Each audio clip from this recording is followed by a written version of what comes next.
بسم اللہ الرحمن الرحیم۔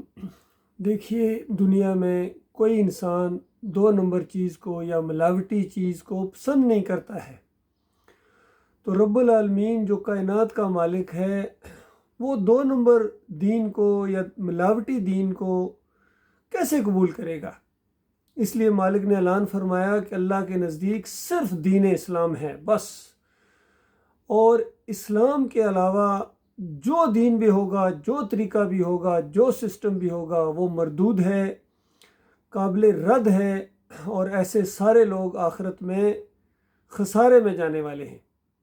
اسلام وہ ہے جو تمام انبیاء نے پیش کیا، ایک اللہ کی بندگی، اور اللہ کے علاوہ کسی اور کی بندگی کا شائبہ تک نہیں ہوگا۔ معمولی سا دبا بھی اگر آپ کی زندگی کے اوپر اللہ کے علاوہ کسی اور کی بندگی کا، کسی اور کی پکاریں، کسی اور کی نظر و نیاز، کسی اور کا واسطہ وسیلہ، کسی اور پر توکل، بھروسہ، تعویذ گنڈا، امام زامن، پیری مریدی، عرس اور میلے، جمہوریت، کوئی نظام اللہ پسند نہیں کرتا ہے اور اس کو قبول نہیں کرے گا اللہ کے بندوں۔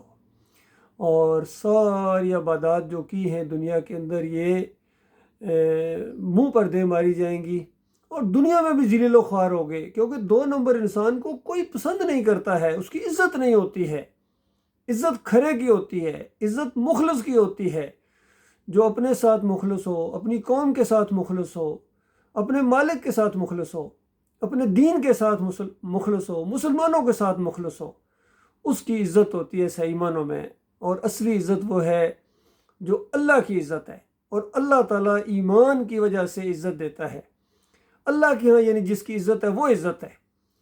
اللہ اگر کسی کو پسند کرتا ہے اور پوری دنیا اس کو عیب نکالتی ہے، الزامات لگاتی ہے، نفرت کرتی ہے، کوئی پرواہ نہیں، یقین کرو ان جھوٹوں کی ہمیں عزت کی کوئی ضرورت نہیں ہے کہ یہ ہمیں عزت دیں گے۔ ان کی عزت دینے سے بنتا کیا ہے؟ اصل عزت تو وہ ہے جو ہمارا مالک دے ہمیں۔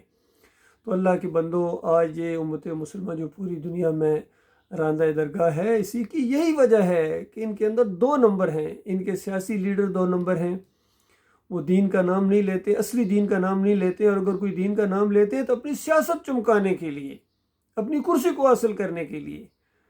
ان کے مذہبی رہنما بھی 2 نمبریے ہیں، وہ دین کا نام اس لیے لیتے ہیں تاکہ دنیا کمائیں، معاش کا ذریعہ بنائیں، اور دکانداری ہے ان کی، اذان دینے کے پیسے، امامت کے پیسے، اور پورا دین انہوں نے گھما دیا اس اجرت کے اوپر۔ آج پوری دنیا میں یہ جو دین ان کا پایا جاتا ہے، یہ اجرتی دین ہے، تنخواہ دار ہیں، یہ دکاندار ہیں، یہ دیندار نہیں ہیں۔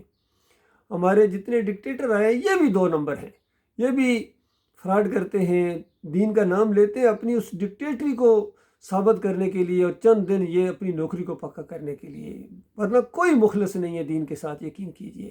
اگر یہ دین کے ساتھ مخلص ہوتے تو شرک کے خلاف آواز اٹھاتے۔ پاکستان کا مطلب کیا؟ لا الہ الا اللہ۔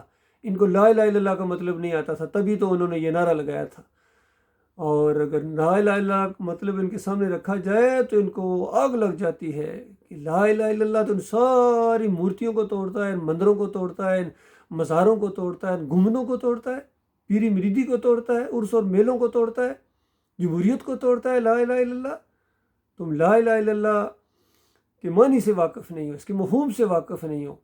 جنہوں نے لا الہ الا اللہ محمد رسول اللہ صحیح دل کے گہرائی سے کہا تھا، اور نبی علیہ السلام نے بھی فرمایا اقرار باللسان و تصدیق بالقلب، زبان اقرار کرے اور دل اس کا ساتھ دے، دل کے اندر سے یہ اٹھے کہ اللہ کے علاوہ کوئی معبود نہیں ہے۔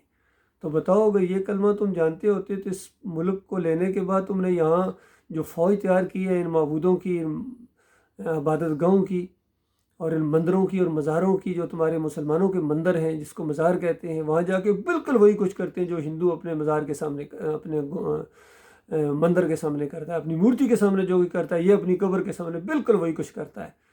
وہ وہاں بھجن گاتا ہے، یہ قوالی اور نعتیں پڑھتا ہے۔ وہ وہاں پرشاد بانٹتا ہے، یہ نیاز بانٹتا ہے۔ وہ وہاں ڈنڈوت کرتا ہے کہ ڈنڈوت مہاراج کی ڈنڈوت، اور یہ یہاں سجدہ تعظیمی کرتا ہے۔ اس کے بڑے بڑے علماء اندازہ لگائیے، توحید کے دعوے دار یہ سجدہ تعظیمی ثابت کر رہے ہیں، قرآن سے اندازہ لگائیے۔ قرآن رد کرتا ہے اور نبی علیہ السلام نے لعنت بھیجی ہے، لعن اللہ الیہود والنصارى اتخذوا قبور الانبیاء والصالحین مساجدا، اللہ کی لعنت ہے یہودیوں کے اوپر اور ان عیسائیوں کے اوپر، انہوں نے اپنے انبیاء اور صالحین کی قبروں کو سجدے کیے، جا کے وہاں عبادت کی ہے، انہوں نے پکاریں لگائی ہیں، واسطے وسیلے مرادیں مانگتے رہے ہیں۔ تو اللہ کے بندو، جس وجہ سے ان کے اوپر لعنت پڑی ہے وہی کام تم کرو گے تو تمہارے اوپر رحمت کے پھول برسیں گے؟ اتنا نہیں دماغ کرتا ہے؟ آج انہوں نے مسجدوں کے اندر مزار بنا دیے، گنبد بنا دیے، اندازہ لگائیے، اور پوری طرح لگاؤ گنبد کی طرف ہوتا ہے، اللہ کی طرف نہیں ہوتا ان کا۔ اور کہیں مسجدوں کے قریب انہوں نے یہ گنبد بنائے، کہیں مزاروں کے قریب انہوں نے مسجدیں بنا دی، کیونکہ ان کے دماغوں کے اندر اسی طرح یہ گنبد اور مزار چلے گئے ہیں، جس طرح بنی اسرائیل کے دماغوں کے اندر بچھڑا چلا گیا تھا، نکل نہیں رہا تھا، یہ بابے ان کی طرف چلے گئے ہیں۔ اور جو تھوڑا بہت اس کا رد بھی کرتے ہیں وہ بھی کہتے ہیں ہم ان کے پیچھے نمازیں پڑھتے ہیں۔ کفر و شرک پھیلانے والوں کے پیچھے تم نمازیں پڑھو گے، ان کو اپنا لیڈر مانو گے، امام مانو گے، قائد مانو گے، تو اس کے بعد تمہارا اللہ کے ساتھ کیا تعلق ہے؟ قرآن کے ساتھ تمہارا کیا تعلق ہے؟ تمہارا آخری نبی محمد صلی اللہ علیہ وسلم کے ساتھ پھر تمہارا کیا تعلق ہے؟ نبی علیہ السلام تو دین اسلام کے اوپر انہوں نے کتنی تکلیفیں اٹھائی ہیں، کتنی جنگیں لڑی ہیں، اور ہر جگہ یہی ایک مسئلہ ہے کہ الہکم الہ واحد لا الہ الا هو الرحمن الرحیم، تمہارا ایک مالک ہے، تمہارا معبود ایک ہے، بس ایک یکتا بنو۔ جب تک تم یکتا نہیں بنو گے، اکیلے کی بندگی نہیں کرو گے، اور ان کفر و شرک کے جتنے اڈے ہیں ان کو مسمار نہیں کرو گے، پہلے دلوں سے مسمار کرو، پھر آن گراؤنڈ ان کو مسمار کرنا ہے، تب جا کے اللہ تعالیٰ تمہاری یہ صلات قبول کرے گا، تمہاری تراویح قبول کرے گا، جمعہ عید قبول ہوگی پڑھنا، ساری روزے ہیں، عمرہ ہے، حج ہے، اور عبادات ہیں، والدین کی خدمت ہے، ملک و قوم کی خیر خواہی ہے، رفع ہامہ کے کام ہے، پڑوسی کے حقوق ہیں، پھر تبلیغ ہے، جہاد ہے، جو کچھ بھی ہے، جو عمل بھی ہے، یہ ایمان کے ساتھ جوڑ دیا اللہ تعالیٰ نے۔ اور اگر ایمان کے اندر خرابی ہو تو اللہ تعالیٰ نے اپنے قرآن کے اندر بتایا یہ تم کیا چیز ہو، یہ میرے انبیاء ہیں، اگر یہ بھی شرک کرتے وَلَوْ أَشْرَكُوا لَحَبِطَ عَنْهُم مَّا كَانُوا يَعْمَلُونَ، اور کہیں فرمایا لَئِنْ أَشْرَكْتَ لَيَحْبَطَنَّ عَمَلُكَ، اگر تو نے بھی شرک کیا تمہارے عمل بھی ضائع ہو جائیں گے۔ ہر نبی کو یہ بات کہی گئی ہے۔ اور کہیں فرمایا ان اللہ لا یغفر ان یشرک بہ ویغفر ما دون ذلک لمن یشاء، کہیں فرمایا انہ من یشرک باللہ فقد حرم اللہ علیہ الجنہ ومأواه النار وما للظالمین من انصار۔ بتاؤ اللہ کے بندو، اور کس طرح اللہ تعالیٰ تمہیں بتائے؟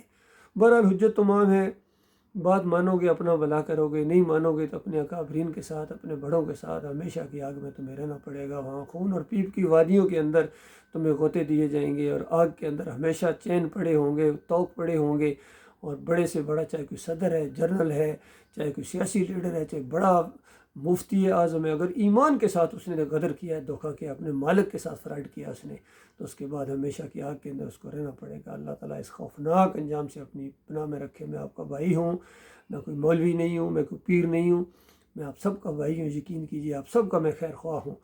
اور یہ بات بالکل میں تمہیں بتا رہا ہوں کہ دیکھو، اگر ایمان کی بات، توحید کی بات سن کے آپ کو خوشی محسوس ہوتی ہے تو آپ کے اندر ایمان موجود ہے اور ایمان کی رمق ہے، اور اگر یہ توحید کی بات سن کے تمہیں آگ لگ جاتی ہے، تم اپنے گروپوں کے اندر اس کو ریموو کر دیتے ہو، یا اپنے علاقے سے ایسے بندے کو نکالتے ہو، یا اپنی جماعت سے ایسے بندے کو نکالتے ہو، جس کا مطلب ہے تمہارا ایمان کے ساتھ اب کوئی تعلق نہیں ہے۔ اللہ تعالیٰ اس نقطے کو سمجھنے کی توفیق عطا فرمائے۔